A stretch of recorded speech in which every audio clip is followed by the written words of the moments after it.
Welcome to rhythm of learning എന്നത്തെയും പോലെ ഇന്ന് നമ്മുടെ കമ്പനി ബോർഡ് LGSന് വേണ്ടിയിട്ടുള്ള ഡെയിലി കറണ്ട് അഫയേഴ്സ് ക്ലാസ് ആണ്. കുറച്ച് ക്വസ്റ്റ്യൻസ് നമുക്ക് പഠിക്കാം കേട്ടോ. അതായത് ഇന്ത്യയുടെ കേന്ദ്ര മുഖ്യ വിവരാവകാശ കമ്മീഷണറായി നിയമിതനായത് ആര്? അതാണ് ആദ്യത്തെ ചോദ്യം. അതായത് നമ്മുടെ കേന്ദ്രത്തിലെ മുഖ്യ വിവരാവകാശ കമ്മീഷണർ ആരാണ്? പുതിയ നിയമനമാണ്. അപ്പൊ ക്ലിയർ ആയിട്ട് പഠിച്ചു വെക്കുക. കേന്ദ്ര മുഖ്യ വിവരാവകാശ കമ്മീഷണർ, അദ്ദേഹത്തിന്റെ പേര് രാജ്കുമാർ ഗോയൽ എന്നാണ്. എന്താണ് പേര് മക്കളെ? രാജ്കുമാർ ഗോയൽ ട്ടോ. രാജ്കുമാർ ഗോയൽ. ക്ലിയർ ആയില്ലേ എല്ലാവർക്കും? കേന്ദ്ര മുഖ്യ വിവരാവകാശ കമ്മീഷണറുടെ പേര് രാജ്കുമാർ ഗോയൽ എന്നാണ്. കേന്ദ്ര മുഖ്യ വിവരാവകാശ കമ്മീഷണർ ആരാണ്? രാജ്കുമാർ ഗോയൽ ആണ് കേട്ടോ.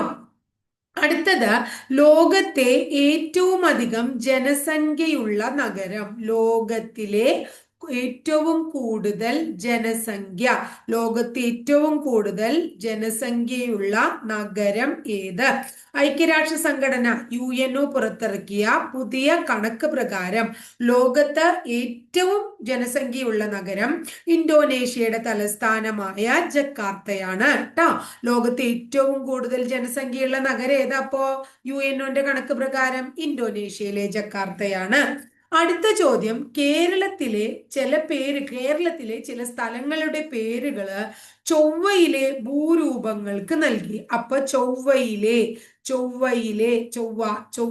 ഭൂരൂപങ്ങൾക്ക് നൽകിയിരിക്കുന്ന പുതിയ പേര്. കഴിഞ്ഞ പ്രാവശ്യത്തെ കുറച്ച് ദിവസം മുമ്പ് നമ്മൾ കൃഷ്ണൻ ഗർത്തം എന്ന് പറഞ്ഞിട്ട് കേരളത്തില് ചൊവ്വയിലുള്ള ഒരു സ്ഥലത്ത് ഒരു ഗർത്തത്തിന് കൃഷ്ണൻ ഗർത്തം എന്ന് പേരിട്ടതായിട്ടൊക്കെ ടീച്ചർ പറഞ്ഞു തന്നിട്ടുണ്ടായി. ഇനി പറയാണ്, ഈ ചൊവ്വയിലെ ചില ഭൂരൂപങ്ങൾക്ക് കേരളത്തിലെ പേരുകൾ നൽകിയിരിക്കുകയാണ്. ഏതൊക്കെയാണ് ആ പേരുകൾ? കേട്ടോ നിങ്ങൾ? വർക്കല കണ്ടോ? വർക്കല എന്നൊരു പേര് കൊടുത്തിട്ടുണ്ട്. ബെയ്ക്കൽ എന്നൊരു പേരുണ്ട്. വർക്കല ഒരു പേരാണ്, ബെയ്ക്കൽ ഒരു പേരാണ്, വലിയ മല ഒരു പേരാണ്.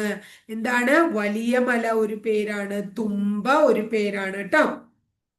അപ്പോ കേരളത്തിലെ ഏതൊക്കെ പേരുകളാണ് കേരളത്തിലെ ഏതൊക്കെ സ്ഥലങ്ങളുടെ പേരുകളാണ് ചൊവ്വയിലെ ഭൂരൂപങ്ങൾക്ക് നൽകിയിരിക്കുന്നത്? വർക്കല, ബെയ്ക്കൽ, വലിയ മല, തുമ്പ.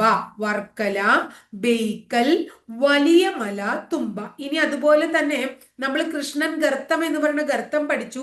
ഈ കൃഷ്ണൻ ഗർത്തത്തിനോട് ചേർന്ന് ഒരു വരണ്ട നീർച്ചാലുണ്ട്.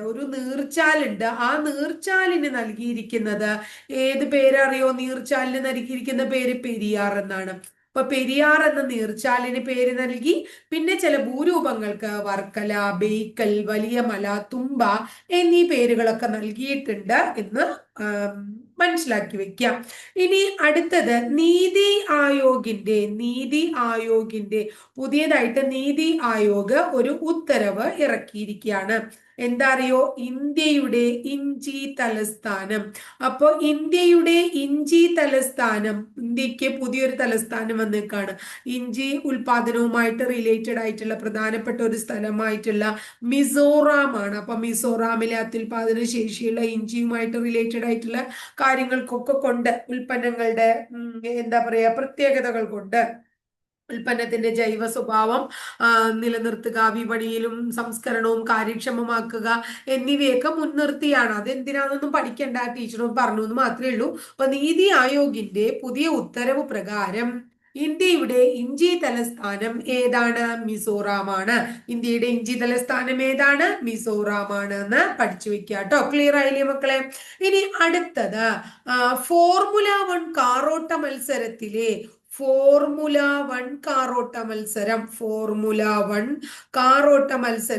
ലോക ജേതാവ്, ഫോർമുല 1 കാറോട്ട മത്സരത്തിലെ ലോക ജേതാവ് ആരാണ്? ലോക ജേതാവായി തെരഞ്ഞെടുത്തത് ലാൻഡോ നോറിസിനെയാണ്. അദ്ദേഹത്തിന്റെ പേര് ഇതാണ്, ലാൻഡോ. ആരാണ്? Lando Norris. അപ്പൊ ലാൻഡോ നോറിസ് ആണ് ഫോർമുല 1 കാറോട്ട മത്സരത്തിലെ എന്താണ് ലോക ജേതാവ്. ഇദ്ദേഹം ബ്രിട്ടീഷ് ഡ്രൈവറാണ്. അപ്പൊ ബ്രിട്ടീഷ് ഡ്രൈവറായ ലാൻഡോ നോറിസ് ആണ് ഫോർമുല 1 കാറോട്ട മത്സരത്തിലെ ലോക ജേതാവ്. കേന്ദ്ര മുഖ്യ വിവരാവകാശ കമ്മീഷണറായി തെരഞ്ഞെടുത്തത് ആരെയാണ്? രാജ്കുമാർ ഗോയലിനെ. ലോകത്തെ ഏറ്റവും കൂടുതൽ ജനസംഖ്യയുള്ള നഗരമായി ഐക്യരാഷ്ട്ര സംഘടന പുറത്തുവിട്ടു. ഏത് നഗരത്തെയാണെന്ന് പറഞ്ഞത്? ഐക്യരാഷ്ട്ര സംഘടന ജക്കാർത്ത, ഇന്തോനേഷ്യയുടെ തലസ്ഥാനമാണ്. ചൊവ്വയിലെ ഭൂരൂപങ്ങൾക്ക് കേരളത്തിലെ പേരുകൾ നൽകുകയുണ്ടായി. ഏതൊക്കെയാ പേര് നൽകിയേ? വർക്കല, ബെയ്ക്കൽ, വലിയ മല, തുമ്പ എന്നിങ്ങനെ പേര് നൽകി. ഇനി നമ്മൾ ഇതിനു മുമ്പ് ഒരു ഗർത്തത്തിന് കൃഷ്ണൻ ഗർത്തം എന്ന് പേര് നൽകി. കൂടാതെ കൃഷ്ണൻ ഗർത്തത്തിന് അടുത്ത് സ്ഥിതി ചെയ്യുന്ന നീർച്ചാലിന് പെരിയാർ എന്നും പേര് നൽകിയിട്ടുണ്ട്. നീതി ആയോഗ് ഇന്ത്യയുടെ ഇഞ്ചി തലസ്ഥാനമായി തെരഞ്ഞെടുത്തത് മിസോറാമിനെയാണ്. ഫോർമുല 1 കാറോട്ട മത്സരത്തിൽ ലോക ജേതാവായത് ബ്രിട്ടീഷുകാരനായ ലാൻഡോ നോറിസ് ആണ്. ബ്രിട്ടീഷുകാരനായ ലാൻഡോ നോറിസ്. ഇത്രയും കാര്യം ക്ലിയർ ആയോ നിങ്ങൾക്ക്? ഇനി അടുത്ത ചോദ്യം ഇതാണ്. 2030 കോമൺവെൽത്ത് ഗെയിംസിന്റെ വേദി ഏതാണ്? 2030 കോമൺവെൽത്ത് ഗെയിംസിന് വേദിയാകുന്നത് ഏത് ആണ് എന്ന് ചോദിച്ച ഗുജറാത്തിലെ അഹമ്മദാബാദ് ആണ്. ഗുജറാത്തിലെ അഹമ്മദാബാദ് 2030 കോമൺവെൽത്ത് ഗെയിംസിന്റെ വേദിയാകും എന്ന് മനസ്സിലാക്കിക്കോളോ. അടുത്തിടെ യുനെസ്കോന്റെ ആസ്ഥാനത്ത്, യുനെസ്കോന്റെ ഹെഡ്ക്വാർട്ടേഴ്സിൽ, യുനെസ്കോ ആസ്ഥാനം എന്ന് പറഞ്ഞ യുനെസ്കോ ഹെഡ്ക്വാർട്ടേഴ്സിൽ അവിടെ ഏത് ഇന്ത്യൻ നേതാവിന്റെ പ്രതിമയാണ്? ഒരു ഇന്ത്യൻ നേതാവിന്റെ പ്രതിമ അനാച്ഛാദനം ചെയ്തു. ഏത് ഇന്ത്യൻ നേതാവിന്റെ പ്രതിമയാണ് യുനെസ്കോന്റെ ആസ്ഥാനത്ത് അനാച്ഛാദനം ചെയ്തത്? Doctor BR അംബേദ്കറിന്റെയാണ്. അപ്പൊ ഡോക്ടർ BR അംബേദ്കറിന്റെ പ്രതിമയാണ് യുനെസ്കോന്റെ ആസ്ഥാനത്ത് ഈ അടുത്തിടെ അനാച്ഛാദനം ചെയ്തത്, അല്ലെ? ഇനി അടുത്ത ചോദ്യം എന്താണ്? സ്ത്രീ സുരക്ഷയ്ക്ക് വേണ്ടി, സ്ത്രീകളുടെ സുരക്ഷിതത്വം ലക്ഷ്യമിട്ടുകൊണ്ട്, ദേശീയ വനിതാ കമ്മീഷൻ കൊണ്ടുവന്ന,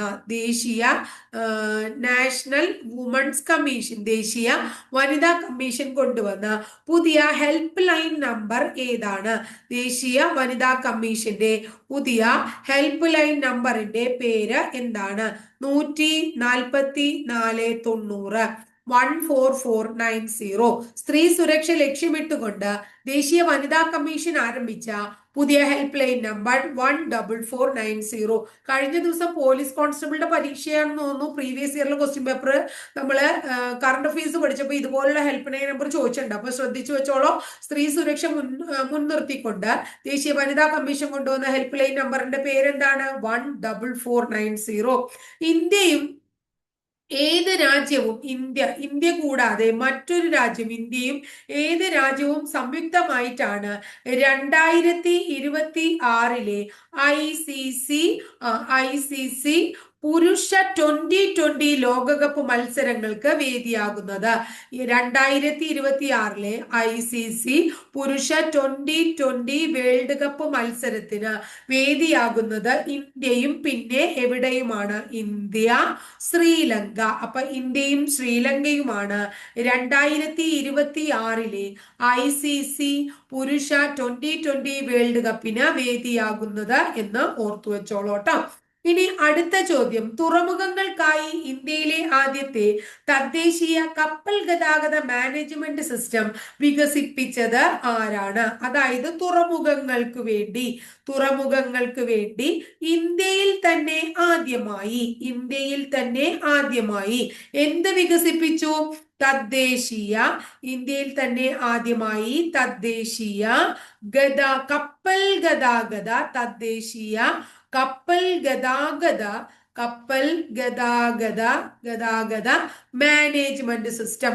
ഗതാഗത മാനേജ്മെന്റ് സിസ്റ്റം വികസിപ്പിച്ചു. ആരാണ് വികസിപ്പിച്ചത്? IIT മദ്രാസ് ആണ് വികസിപ്പിച്ചത്. അപ്പോ എന്താ നമ്മൾ മനസ്സിലാക്കേണ്ടത്? അതായത് തുറമുഖങ്ങൾക്കായി ഇന്ത്യയിലെ ആദ്യത്തെ തദ്ദേശീയ ഗതാഗത മാനേജ്മെന്റ് സിസ്റ്റം വികസിപ്പിച്ചത്, തദ്ദേശീയ കപ്പൽ ഗതാഗത മാനേജ്മെന്റ് സിസ്റ്റം വികസിപ്പിച്ചത് IIT മദ്രാസ് ആണ്. ആരാണ്? IIT മദ്രാസ് ആണ് എന്ന് ഓർത്തു വയ്ക്കുക. ക്ലിയർ ആയില്ലേ നിങ്ങൾക്ക്? അടുത്തത് 2025 നവംബർ മാസത്തിൽ ബംഗാൾ ഉൾക്കടലിൽ രൂപം കൊണ്ട ചുഴലിക്കാറ്റിന്റെ പേര് എന്താണ്? സെൻയാർ എന്നാണ്. എന്താണ്? സെൻയാർ. അപ്പൊ ഇത്രയേ ഉള്ളൂ. ഇനി അടുത്തത് നമുക്ക് 6 പഠിക്കാം. ഈ പറഞ്ഞത് ഒന്ന് ഓർത്തു വയ്ക്കൂ. 2030 കോമൺവെൽത്ത് ഗെയിംസിന്റെ വേദി അഹമ്മദാബാദ് ആണ്. 2026 ICC പുരുഷ 2020 വേൾഡ് കപ്പിന്റെ വേദി ഇന്ത്യയും ശ്രീലങ്കയുമാണ് അല്ലെ. 2030 കോമൺവെൽത്ത് ഗെയിംസ് അഹമ്മദാബാദും 2026 ICC പുരുഷ 2020 വേൾഡ് കപ്പ് ഇന്ത്യയും ശ്രീലങ്കയും. ഇനി UN ഹെഡ്ക്വാർട്ടേഴ്സിൽ ഒരു ഇന്ത്യൻ നേതാവിന്റെ പ്രതിമ അനാച്ഛാദനം ചെയ്തു. ആരുടെയാണത്? ഡോക്ടർ BR അംബേദ്കറുടെയാണ്. ഇനി സ്ത്രീ സുരക്ഷ ലക്ഷ്യമിട്ടുകൊണ്ട് ദേശീയ വനിതാ കമ്മീഷൻ പുതിയൊരു ഹെൽപ്പ് ലൈൻ നമ്പർ കൊണ്ടുവന്ന ഏതാണ്? 144 90 ഇനി തുറമുഖങ്ങളുടെ കാര്യം നമ്മൾ പറഞ്ഞ തുറമുഖങ്ങൾക്കായി ഇന്ത്യയിലെ തന്നെ ആദ്യത്തെ തദ്ദേശീയ കപ്പൽ ഗതാഗത മാനേജ്മെന്റ് സിസ്റ്റം ആരാ കൊണ്ടുവന്നേ? IIT മദ്രാസ് കൊണ്ടുവന്നു. 2025 നവംബറിൽ ബംഗാൾ ഉൾക്കടലിൽ രൂപം കൊണ്ട ചുഴലിക്കാറ്റിന്റെ പേര് സെൻയാർ ചുഴലിക്കാറ്റ് എന്നാണ്. അടുത്തത് ഓക്സ്ഫോർഡ് യൂണിവേഴ്സിറ്റി. ആരാണ്? നമ്മുടെ ഓക്സ്ഫോർഡ് യൂണിവേഴ്സിറ്റി ട്ടാ. ഓക്സ്ഫോർഡ് യൂണിവേഴ്സിറ്റി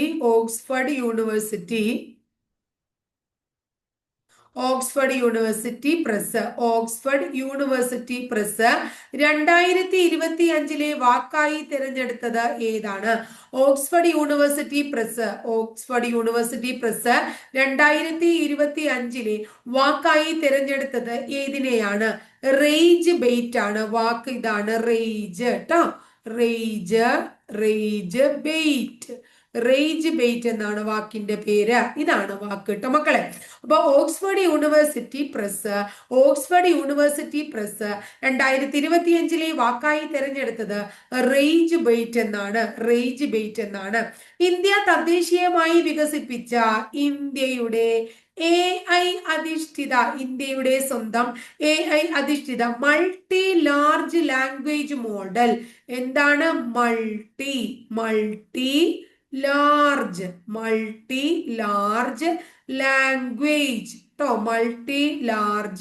ലാംഗ്വേജ് മോഡൽ ഏതാണ്?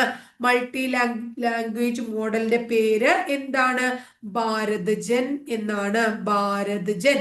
അപ്പൊ പറഞ്ഞേ, ഇന്ത്യ തദ്ദേശീയമായി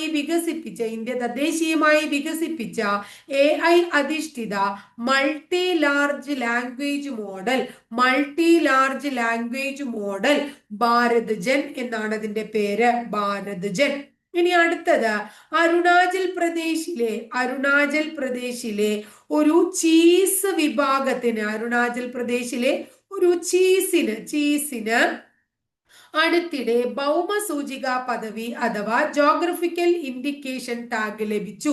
ഏത് ചീസിനാണെന്നറിയോ നിങ്ങൾക്ക്? യാക്ക് ചുർപ്പി. ആ ചീസിന്റെ പേര് ഇതാണ്, യാക്ക് ചുർപ്പി ചീസ്. ഈ യാക്ക് ചുർപ്പി ചീസിന്റെ പ്രത്യേകത എന്തായിരിക്കും? യാക്കിന്റെ പാലിൽ നിന്നും നിർമ്മിക്കുന്ന ചീസാണ് യാക്ക് ചുർപ്പി ചീസ്. ഈ ചീസിന് ഇപ്പോ എന്ത് ലഭിക്കേണ്ടായി? ഭൗമസൂചിക പദവി ലഭിക്കേണ്ടായി. ഇനി അടുത്തത് ബഹിരാകാശ സ്റ്റാർട്ടപ്പ് കമ്പനിയായ